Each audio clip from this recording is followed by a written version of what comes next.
Amanda, अपने नाखून मत काटो अमांदा। अमांदा, मैंने तुमको जो है कमरे साफ करने के लिए बोले थे अमांदा। अमांदा, चॉकलेट मत खाओ, याद रखो तुम्हारे चेहरे पे कितने फोड़े निकल रहे हैं। अमांदा, क्या तुमने अपना गृह कार्य पूरा किया अमांदा? अमांदा, क्या तुम इस तरीके से सुस्त दिखना बंद कर। अरे बच्चों, ऐसा अमांदा की मम्मी बोलती हैं अमांदा को। हम लोग की मम्मी तो जो है यानी बेलन से और बर्तन खींच के मारेंगी।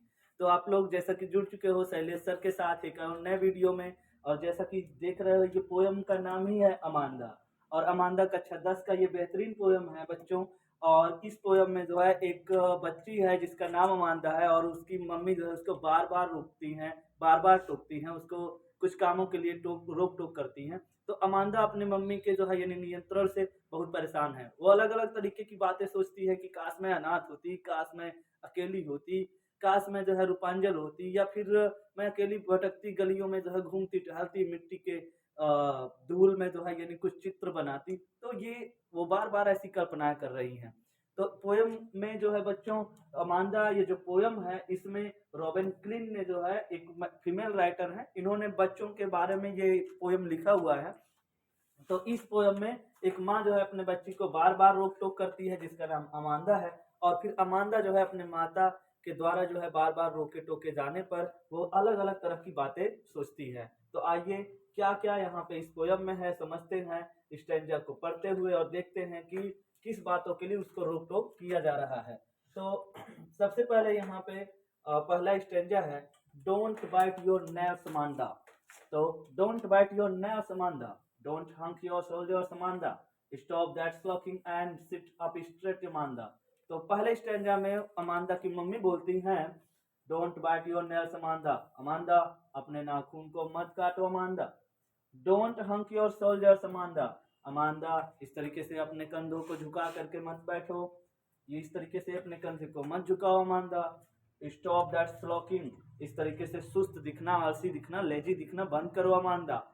And sit up straight Amanda, Amanda सीधे बैठो।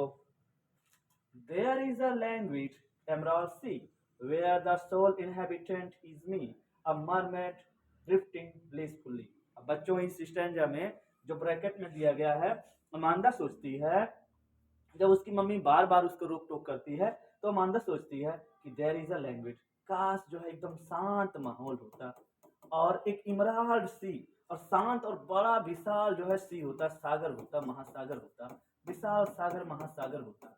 वेयर द सोल इनहेबिटेंट, जहाँ की केवल मात्र एक रहने वाली यानी वासी, इजमी केवल मैं होती, और अ मरमेड, और मैं एक मरमेड होती, उस जल में मैं अकेली एक जल परी होती। वो जल परी जो उसका आधा शरीर मछली जैसा दिखता है और आधा यानी एक सुंदर जो है फीमेल यानी महिला की तरह दिखता है। तो अमांदा सोचती है कि एक शांत बड़ा सा शायद विशाल सागर होता, और उसमें मैं केवल अकेली मात्र एक जल परी होती, ड्रिफ्टिंग ब्लिसफुल्ली। तो उस जो है ये जल में, उस सागर में मैं अकेले मौज मस्ती से ऐसे तैरती रहती, पानी के बहाव के साथ ऐसे भटकती घूमती रहती। तो ये अमांदा सोचती है जब उसकी माँ उसको बार बार रोक टोक करती है कि अमांदा अपने नाखून मत काटो, अमांदा इस तरीके से अपने कंधे झुका करके मत बैठो, अमांदा इस तरीके से तुम सुस्त दिखना बंद करो और सीधे बैठो अमांदा। तो ये अमांदा ऐसा सोचती है। अब आगे जो है, did you finish your homework Amanda, did you tidy your room Amanda, I thought I told you to clean your shoes Amanda. तो यहाँ पे इस स्टैंजा में उसके मम्मी फिर से यानी उसको बोलती हैं कि did you finish your homework Amanda, Amanda क्या तुमने अपने घर के काम या गृह कार्य पूरे किए अमांदा। Did you did your room Amanda, Amanda क्या तुमने अपने कमरे की साफ सफाई की, क्या कमरे को जो है सब तितर बितर करके जो रखा है सब चीजों को व्यवस्थित की, साफ की Amanda. I thought I told you to clean your shoes Amanda, मुझे लगता है मैंने तुमको बोला था अमांदा कि तुम अपने जो है जूते साफ कर लो, तुमने साफ नहीं किया, अपने कमरे को साफ नहीं किया अमांदा। तो उसकी मम्मी उसको बोलती, अमांदा क्या तुमने अपना गृह कार्य पूरा किया अमांदा, अमांदा क्या तुमने अपने कमरे को साफ किया, और मुझे लगता है मैंने तुमको अपने जूते साफ करने के लिए बोली थी। I am an orphan, roaming the street, I patterns of dust with my hushed bare feet. The silence is golden, the freedom is sweet. तो बच्चों फिर अमांदा सोचती है कि काश मैं इससे अच्छा तो एक आर्फन होती, मेरी मम्मी नहीं होती, मेरे पापा ही नहीं होते, कोई रोक टोक करने वाला नहीं है तो मैं आज़ाद होती। उसको ये सब पसंद नहीं है, उसको लग रहा है कि क्या मेरी ज़िंदगी में ये सब हो रहा है, उसको आज़ादी चाहिए, वो सब अच्छा लग रहा है। तो I am N orphan roaming the street, वो सोचती है काश मैं एक अनाथ होती और किसी गली मोहल्ले में जो है उन अनाथ बच्चों की तरह भटकती रहती, ऐसा सोचती है। I pattern soft dust with my hushed bare feet, और मैं उस जो है सॉफ्ट मुलायम मिट्टी में यानी एकदम शांत या खुश होकर के अपने नंगे या खुले पैरों से मैं पैटर्न नमूने बनाती, आकृति बनाती, जैसे हम लोग बचपन में मिट्टी से जो है अपने पैर में ऐसे सर्कल जो है घुमा घुमा के बनाते थे, गोला बनाते थे। तो अमांदा सोचती है कि काश मैं एक अनाथ होती और किसी गली मोहल्ले में भटकती रहती अकेली, और मैं मुलायम जो सॉफ्ट मिट्टी होती है ना उसमें अपने जो है यानी खुले पैरों से मैं उसमें पैटर्न बनाती, नए नए आकृतियां बनाती। The silence is golden, the freedom is sweet, और ऐसे में जो साइलेंस होता ना, जो सुकून होता, जो शांति होती, बहुत ही गोल्डन, बड़ा ही सुनहरा, बड़ा ही प्यारा होता। और द फ्रीडम इज स्वीट, और ऐसी जो आज़ादी, ऐसी जो स्वतंत्रता होती ना, बहुत ही प्यारी होती, बहुत ही मीठी होती, बहुत अच्छा होता। तो ऐसा ये अमांदा सोचती है, लेकिन वास्तव में ऐसा होता नहीं है। बच्चे सोचते हैं कि काश मुझे कोई रोक टोक करने वाला नहीं होता। एक ऐसा समय आता है जब बड़े लोग जो है बच्चों को रोक टोक करते हैं, तो उनको लगता है कि मेरे ऊपर बड़ा ही नियंत्रण किया जा रहा है, बहुत ही खराब लगता है, वो अलग अलग तरह के थॉट सोचते हैं। लेकिन जबकि वो ऐसा है नहीं, उसके मम्मी या उसके पापा अगर ऐसा बोलते हैं तो हो सकता है कुछ उसका परवाह करते हो, उसको गलत कार्यों से रोकते हो। लेकिन बच्चों को कई बार ऐसा लगता है कि उनके ऊपर कोई नियंत्रण ना हो, कोई रोक टोक ना हो। तो ऐसा ही स्थिति यहाँ पे अमांदा की है।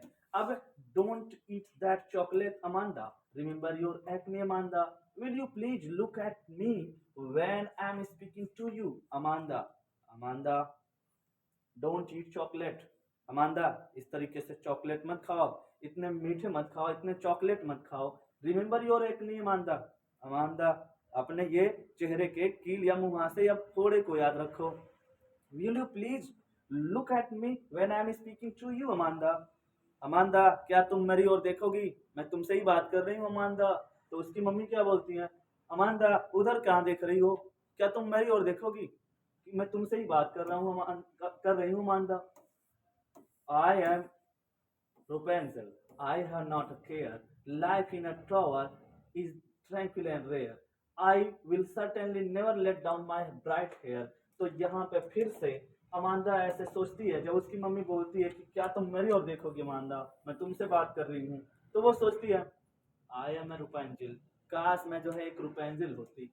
I have not a care, और मुझे कोई परवाह, कोई फिक्र, कोई चिंता नहीं होती, एकदम निश्चिंत होती, आजाद मस्त होती।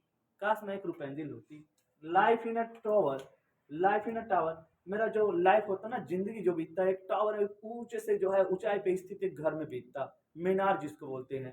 तो मेरा जो लाइफ होता ना एक टावर में बीतता, इज ट्रैंक्विल, जहाँ बड़ी शांति होती, एंड रेयर, और जिंदगी बड़ा ही दुर्लभ और बड़ा ही आसान और मजेदार होता। I will certainly never let down my bright hair, तो यहाँ पे वो बच्ची सोचती है कि मेरा अपना जो चमकीला बाल है ना, वो मैं उसको नीचे कभी भी नहीं गिराती। तो ऐसा एक स्टोरी है जिसमें एक रूपेंजिल को जो है एक कोई राक्षसी या कोई एक चुड़ैल उसको एक टावर में बंद कर देती है। तो एक वहां पे लड़का आता है उसको बचाने के लिए। तो वो जो है ना अपना रूपेंजिल अपने बाल को, सुनहरे लंबे बाल को नीचे लटका देती है। वो लड़का आता है उस बाल के सहारे और उसको बचा के ले जाता है। तो लेकिन यहाँ पे रूपेंजिल जो अमांदा सोच रही ना, मैं रूपेंजिल होती तो मैं अपने बालों को कभी नीचे लटकाती ही नहीं, मुझे क्योंकि बचना है ही नहीं, मुझे तो अकेले ही वहीं रहना है, मेरी जिंदगी वहीं मस्त होगी। तो ऐसा वो सोचती है। Stop that sulking at once Amanda, you are always so moody Amanda, anyone would think that I nagged at you Amanda, Amanda stop that sulking at once Amanda, इस तरीके से दुखी दिखना या इस तरीके से जो है खराब मूड में दिखना बंद करो Amanda. You are always so moody, तुम हमेशा जो है इतनी जो है खराब मिजाज में रहती हो, हमेशा तुम दुखी दिखती हो अमांदा। एनीवन वुड थिंक, अरे भाई कोई भी सोचेगा that I नेग्ड eight you Amanda. तो उसकी मम्मी कहती है तुम अगर इस तरीके से हमेशा सुस्त रहोगी, ऐसे आलसी दिखोगी, हमेशा ऐसे दुखी दिखोगी, तो कोई भी सोचेगा इसकी मम्मी हमेशा इसको डांटती रहती है, हमेशा परेशान करती रहती है, लोग मुझे ही ब्लेम करेंगे, और जबकि मैं तुमको तो अच्छे के लिए बोलती हूँ। तो ये जो है पोयम है अमांदा, जिसमें एक मम्मी जो है अपनी बच्ची को, अमांदा को, बार बार उसको कुछ बैड हैबिट्स के लिए रोकती टोकती हैं। लेकिन अमांदा क्या चाहती है कि मुझे कोई रोक टोक ना हो, मेरा जिंदगी एकदम टेंशन फ्री, एकदम लाइफ फ्री, और कोई कंट्रोल नहीं हो माता पिता का। तो ऐसा होता है।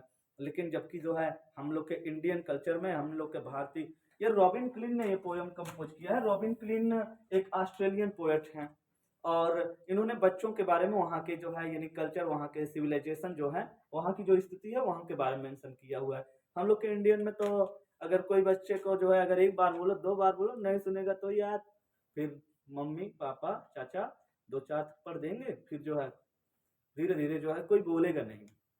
तो आई होप ये पोएम समझ में आ गया है। इस पोएम में जो है कुछ वर्ड जो राइमिंग वर्ड है, जैसे यहाँ पे आप देख रहे हो, बार बार यहाँ पे आया अमांदा अमांदा, और यहाँ पे फिर से अमांदा, और यहाँ पे स्ट्रेट, और ये सी और मी, यहाँ पे आप देख रहे हो सी और मी जो है एक राइमिंग वर्ड है, मिलजुल रहा है। अमांदा और फिर से यहाँ पे अमांदा मिल रहा है, यहाँ पे भी अमांदा मिल रहा है, और फिर यहाँ पे आप देखिएगा street and feet and sweet, ये वर्ड आपस में राइमिंग कर रहे हैं, मिल रहे हैं। अमांदा अमांदा एंड अमांदा, और फिर यहाँ पे है केयर एंड रेयर, और यहाँ पे हेयर। तो यहाँ पे ये देखिएगा ये सब राइमिंग वर्ड हैं, केयर रेयर एंड हेयर।